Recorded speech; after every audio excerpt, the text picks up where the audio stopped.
শাশুড়ি এক জেনারেশনের আর বৌমা আরেক জেনারেশনের। শাশুড়ি ভাবে একরকম, বৌমা ভাবে আরেক রকম। শাশুড়ি চায় বউর উপর খবরদারি করতে, বউ চায় শাশুড়ির উপর খবরদারি করতে। এই ডমিনেটিং এর কারণে কিলাকিলি আছে না নাই? এটা ঠিক না। আমার শাশুড়ি মায়েরা যারা আছেন, প্রথমে শাশুড়ি দিয়ে শুরু করি। আমার মাইকের আওয়াজ যে ঘরগুলোতে যায়, আমার শাশুড়ি মাদেরকে বলবো, বউদের উপর অত্যাচার করবেন না। ছেলেরা প্রশ্ন করে, তোর কাছে তোর বউ বড় না আমি বড়? আছে না নাই? এটা একটা প্রশ্ন হইল। তোর বউ বড় না আমি বড়? দুইজনেই বড়। তো এক ছেলে সুন্দর উত্তর দিছে, আমার কাছে ভালো লাগছে উত্তরটা শুনে।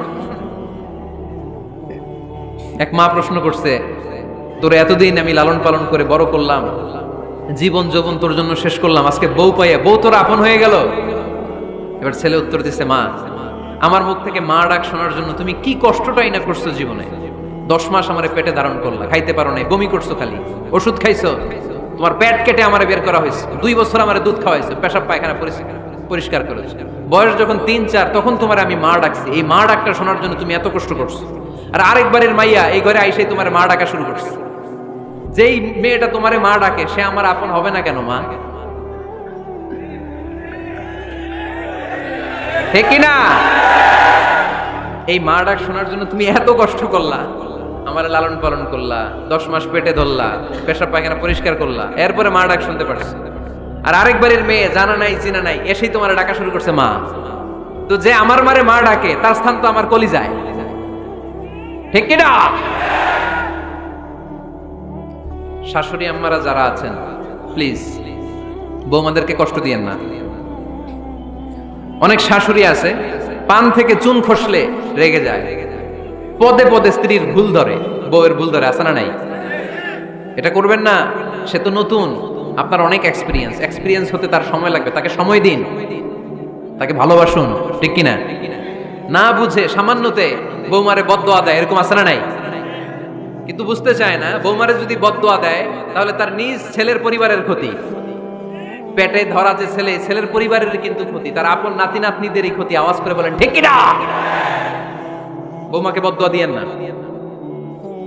বৌমাকে নিজের মেয়ের মতো দেখবেন। সমাধান আমি দিচ্ছি। কেমন দেখতে হবে? নিজের মেয়ের মতো। নিজের মেয়ে সকালে ঘুম থেকে ওঠে 11টা, ওইটা সমস্যা নাই। বৌমা কেন উঠলো না, ওইখানেই ঝামেলা, আছে না নাই? মেহেরবানি করে আপনার বৌমাকে আপনার নিজের মেয়ের মতো দেখেন। নিজের মেয়ের যেমনি আদর করেন তাকেও অমনি আদর করেন। আপনার বৌমারে যদি আপনি কষ্ট দেন, মনে রাখবেন আপনার নিজের মেয়েটাও আরেকবারের বউ হয়ে কয়েকদিন পরে যাবে। আপনি যা যা করবেন আপনার মেয়েকেও তারা ওইরকম কষ্ট দিয়ে বাড়িতে ফিরিয়ে দিবে। চিল্লায় বলেন ঠিক কিনা? খবরদার, টিট ফর ট্যাট। ইট্টি মারলে পাটকেলটি খেতে হয়। এজন্য শাশুড়ি আম্মা জানারা যারা আছেন, বৌমার সাথে খারাপ আচরণ করবেন না মেহেরবানি করে। তাকে আপনি কষ্ট দিলে আপনার নিজের মেয়েটাও আরেক বাড়ির বৌমা হবে, সেও ওই বাড়িতে এই কষ্টগুলো ভোগ করবে। এগুলো যখন আপনি শুনবেন তখন আপনার চোখ দিয়ে পানি পড়বে কি পড়বে না? পড়বে। এবার আসেন বৌমার কথা বলি। বৌমা যারা আছেন মেহেরবানি করে, বৌমা যারা আছেন মেহেরবানি করে আপনার শাশুড়ি আম্মাকে নিজের মায়ের জায়গায় রাখবেন। আপনার বাড়ি ছেড়ে নতুন বাড়িতে আসছেন, তো এটাই তো আপনার বাড়ি। আপনার মা রেখে দিয়ে নতুন মা পাইছেন, এটাই তো আপনার মা। তো ওনাকে মায়ের জায়গায় বসাতে আপনার সমস্যাটা কোথায়?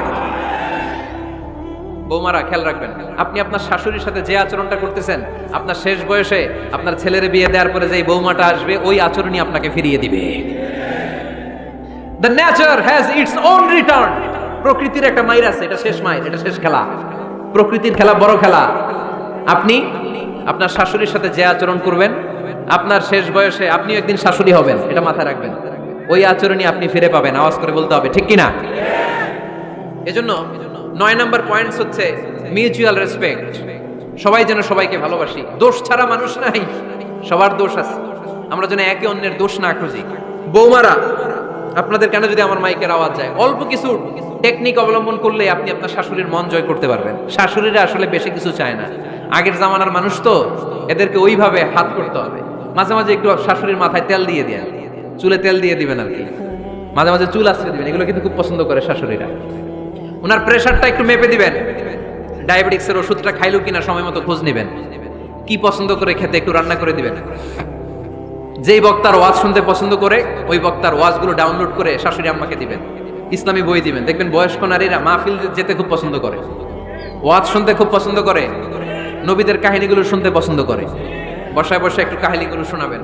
বাইরে বেরোলে জিজ্ঞেস করেন, আম্মা আপনার কিছু লাগবে কিনা। আরেকটা টিপস আছে, চুল যখন আশ্রাবেন আর শাশুড়ির মাথায় যখন তেল দিয়ে দিবেন তখন অতীতের কথা জিজ্ঞেস করেন। দেখবেন অতীতের স্মৃতিতে হারিয়ে গিয়েছে আপনার শাশুড়ি। কি জিজ্ঞেস করবেন জানেন? জিজ্ঞেস করবেন, আম্মা জান মুক্তিযুদ্ধের সময় আপনার বয়স কত ছিল?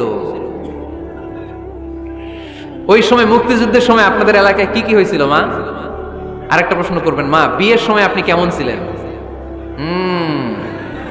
ওই দিন দেখবেন বুড়ি আর বুড়ি নাই, জুয়ান হয়ে গেছে। ওই দিন বলবে, মা আমি অনেক সুন্দরী ছিলাম, আমার মাথায় অনেক চুল ছিল, আজকে নাই। আমগো গ্রামে আমার সাথে সুন্দরী মাইয়া ছিল না।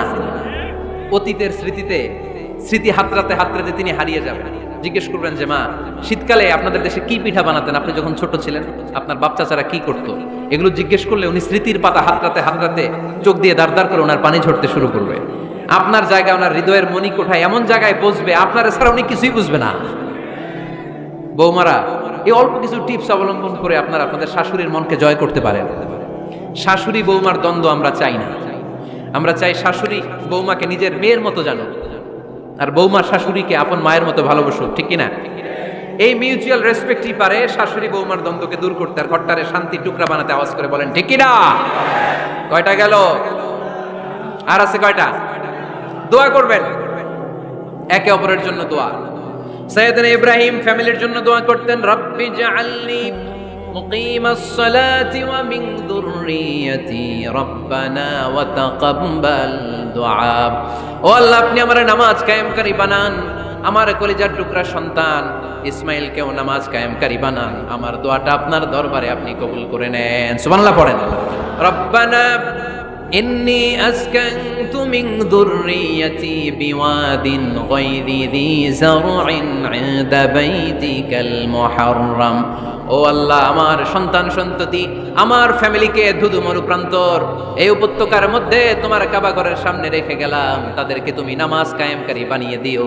গোটা বিশ্বের সব মানুষের অন্তর আমার ফ্যামিলির দিকে আল্লাহ তুমি ঝুঁকিয়ে দিও। ওয়ারযুকহুম মিনাস সামারাত, ফলমূল দিয়ে আল্লাহ তুমি তাদেরকে রিজিকের ব্যবস্থা করে দিও। তার মানে সব নবীরা তাদের পরিবারের সদস্যদের জন্য দোয়া করতেন কি করতেন না? আবার কোরআন আমাদেরকে শিখালো, রব্বানা হাব লানা মিন আজওয়াজিনা ওয়া মিন যুররিয়াতিনা কুররাতা আ'য়ুন ওয়াজআলনা লিল মুত্তাকিনা ইমামা। ও আল্লাহ এমন নেককার সন্তান এমন নেককার স্ত্রী আপনি আমাকে দান করেন যাদের দিকে তাকালে আমার চোখ দুইটা ঠান্ডা হয়ে যায়। চক্ষু শীতলকারী স্ত্রী দেন। বিয়ে যাদের হয় নাই ইয়াং ছেলেরা এই দোয়াটা করবা। বিয়ের জন্য দোয়ার দরকার আছে না নাই? প্রতিদিন এই দোয়া করবা, আল্লাহ এমন স্ত্রী দেন, এমন জীবন সঙ্গিনী আপনি আমাকে দেন, এমন লাইফ পার্টনার দেন যার দিকে তাকালে আমার চোখ জুড়িয়ে যায়। এমন সন্তান আল্লাহ আপনি আমার ফ্যামিলিতে দেন যাদের দিকে তাকালে আমার চোখ দুইটা ঠান্ডা হয়ে যায়।